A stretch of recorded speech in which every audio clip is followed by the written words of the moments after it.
Jai Hind students, and welcome you all to the online class of Shri Ram Public School, and today we are here with our fourth chapter, that is understanding law, यानी laws को समझना. ठीक है. So understanding law का मतलब आप लोग कुछ हद तक तो फेमिलियर होंगे, कुछ हद तक तो आप लोग जानते होंगे, क्योंकि आप लोग 8th क्लास के स्टूडेंट हैं. तो कुछ तो आप जानते होंगे कि हमारे देश में कुछ नियम हैं, कुछ कानून हैं और जिनको हमें फॉलो करना ज़रूरी होता है. हमें से मतलब सभी नागरिकों को, all the citizens are abided by the law, चाहे वो अमीर हों, गरीब हों, किसी भी धर्म के हों, किसी भी कास्ट को बिलोंग करते हों या किसी भी सोशल स्टेटस से हों, चाहे या कोई भी जेंडर हो. लेकिन अगर if they want to live in this country, अगर वो इस देश में रहना चाहते हैं तो उन्हें वो रूल्स को फॉलो करना होगा. ठीक है, वो नियमों को मानना होगा. और अगर आप कोई कानून तोड़ते हैं, अगर आप कोई नियम तोड़ते हैं, लॉ ब्रेक करते हैं, तो क्या होता है, obviously you should be getting some punishment. आपको कोई ना कोई पनिशमेंट ज़रूर मिलेगी. जैसा आपने स्कूल्स में अपने भी देखा होगा कि अगर आप क्लास के जो नॉर्मल डिसिप्लिन रूल्स हैं, अगर आप उनको ब्रेक करते हैं तो आपके जो टीचर्स हैं वो आपको पनिश करते हैं. ठीक है, चाहे वो आपको फिज़िकल पनिशमेंट हो या फिर फ़ाइन लगाना हो. Same applies for the country also. As a citizen, if you are breaking the rules of the country, then obviously you will be punished. और ये punishment आपकी इकोनॉमिक यानी फाइनेंशियल punishment भी हो सकती है, जहाँ पर आपको कुछ फ़ाइन देना पड़ सकता है, या फिर इसके अगेंस्ट ये punishment आपकी फिज़िकल या किसी और फॉर्म में भी हो सकती है. ठीक है. अब देखो, the law can not discriminate between person on the basis of their religion, caste, gender. What the rule of law means is that all law apply equally to all citizens of the country. यानी जो नियम और कानून हैं वो कहीं पर भी कोई डिफ्रेंसिएशन नहीं करते हैं कि आप किस धर्म, किस जाति, किस जेंडर से बिलोंग करते हैं, या और भी कोई भी डिस्क्रिमिनेशन, चाहे आप अमीर हैं या गरीब हैं. सबके लिए जो लॉ है, जो कानून है, जो नियम है, वो एक बराबर लागू होते हैं. ठीक है. इवन कोई गवर्नमेंट ऑफिशियल, कोई गवर्नमेंट ऑफिसर है या फिर कोई अमीर पर्सन है, nor even the president of the country is above the law. Even जो हमारे देश की जो सबसे हाईएस्ट अथॉरिटी हैं, हमारे कंट्री के प्रेसिडेंट, उनको भी कानून से ऊपर नहीं रखा गया है. उन्हें भी लॉ फॉलो करने पड़ते हैं, उन्हें भी रूल्स को फॉलो करना पड़ता है. अगर कोई भी आपने क्राइम किया है, अगर आप कोई भी लॉ ब्रेक करते हैं, then you will get equal punishment as specified in the law, as equal to any other person. जो अगर एक सेम कानून आपने तोड़ा है, किसी अमीर आदमी ने तोड़ा है या किसी गरीब आदमी ने आपसे तोड़ा है, तो आप सबको एक बराबर पनिशमेंट मिलेगी अगर आपने सेम गलती की है, सेम क्राइम किया है तो. ठीक है. इसके बाद में आपको ये बताया जा रहा है यहाँ पर, देखिए, the punishment. In some cases, the punishment that two persons received for the same crime vary depending upon their caste, background and lower caste is being more harshly penalized. पुराने समय में हम ये देखते थे कि जाति के आधार पर बहुत सारे भेदभाव किए जाते थे. सेम क्राइम करने पर, सेम गलती करने पर किसी अपर कास्ट के मेंबर को कम पनिशमेंट मिलती थी, जबकि जो छोटी जाति के लोग होते थे उनको ज़्यादा हार्श मैनर में पनिशमेंट दी जाती थी. ठीक है. लेकिन जो अभी सेम ब्रिटिश कॉलोनिस्ट, जो ब्रिटिशर्स का राज हमारे देश में चला है, उसमें भी सेम इसी तरीके से रहा है. ठीक है. और historians have disputed this claim on several grounds. और जो हमारे जो हिस्ट्री लिखने वाले जो वेरियस जो विद्वान हैं अलग अलग, उन्होंने दो तरह से ब्रिटिश रूल में डिफ्रेंसिएशन को आइडेंटिफाई किया है. ठीक है. क्या क्या आइडेंटिफाई है? फर्स्ट वन हो गया, कॉलोनियल लॉ वॉज आर्बिटरी. ठीक है. And second, that Indian nationalist played a prominent role in the development of the legal sphere in British India. पहला स्टेज हो गया जहाँ पर कि ब्रिटिशर्स जो हैं वो बिल्कुल एब्सोल्युटली अपनी मर्ज़ी से सारे नियम कानून बनाते थे और फॉलो करवाते थे और पनिशमेंट भी देते थे अपनी इच्छा से, जो उनका मन करता था, ठीक है।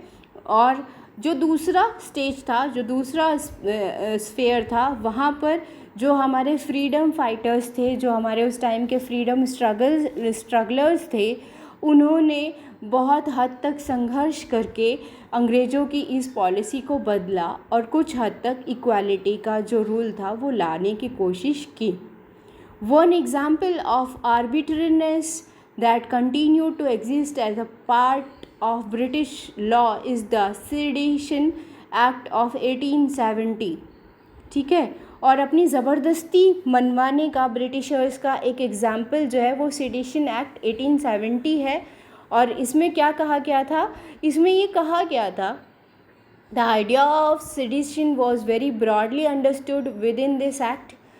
एनी पर्सन प्रोटेस्टिंग और criticising the British government could be arrested without due trial, यानी अगर कोई भी अंग्रेजी सरकार का विरोध करेगा, ठीक है, उस सेडिशन एक्ट का ये मतलब उसमें यही मेंशन था उस कानून में कि अगर कोई भी ब्रिटिश गवर्नमेंट का विरोध करेगा तो उसको, या कोई भी बुराई करेगा, ठीक है, आप कोई धरना प्रदर्शन नहीं कर सकते, आप कोई बुराई नहीं कर सकते उसकी, अगर आप ऐसा करते हैं तो बिना कोई प्रायर नोटिस के या बिना किसी सुनवाई के, ट्रायल का मतलब होता है कि जहां आपको अपनी बात कहने का मौका दिया जाए, और इन सब के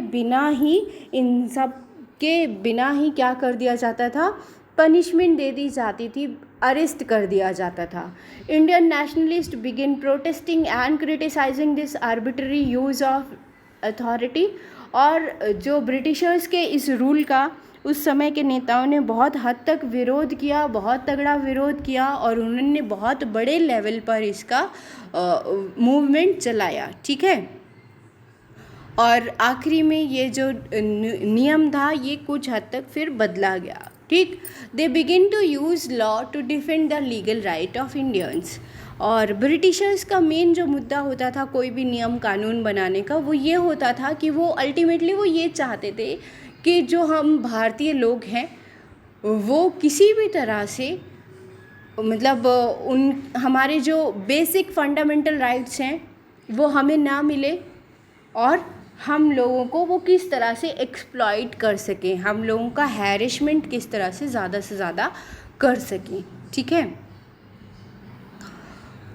Therefore, there were several ways in which Indians played a major role in the evolution of the rule of law during the colonial period.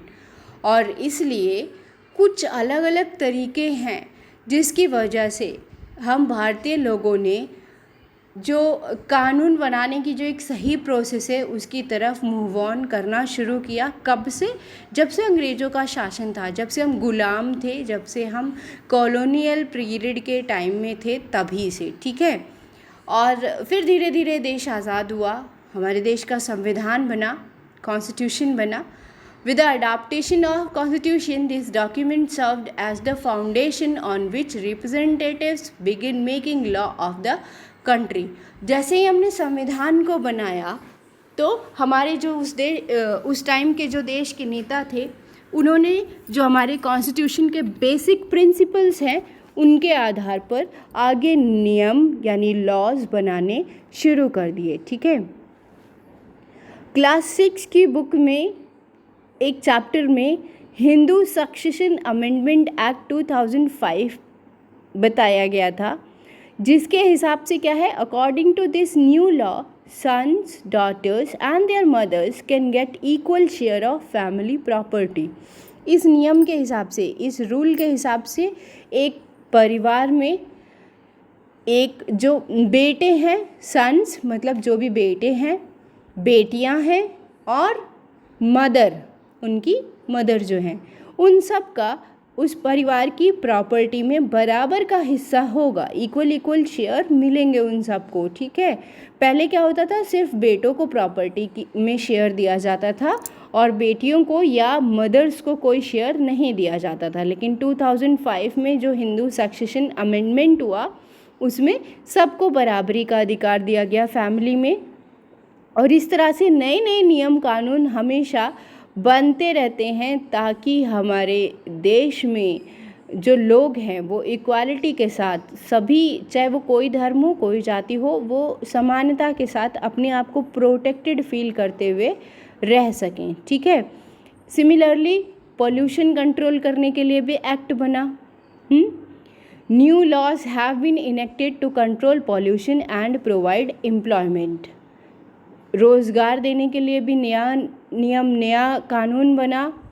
और how do people come to think and purpose that a new law is necessary. अब सवाल ये होता है कि जो ये नए नए कानून बनते जाते हैं तो ये नया कानून बनाने की ज़रूरत है, ऐसा लोगों को कब लगता है और कैसे वो नया कानून बनाना शुरू करते हैं, यही सब हम इस चैप्टर में पढ़ेंगे। यानी लॉ मेकिंग की पूरी प्रोसेस को हम यहाँ इस चैप्टर में डिस्कस करेंगे।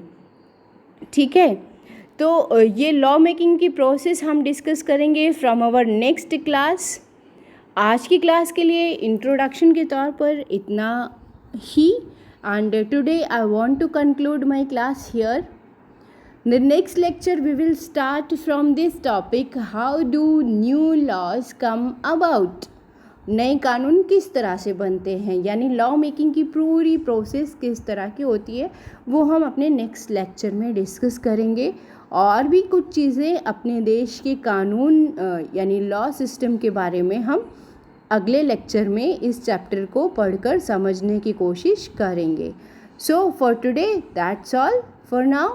Thank you and have a nice day.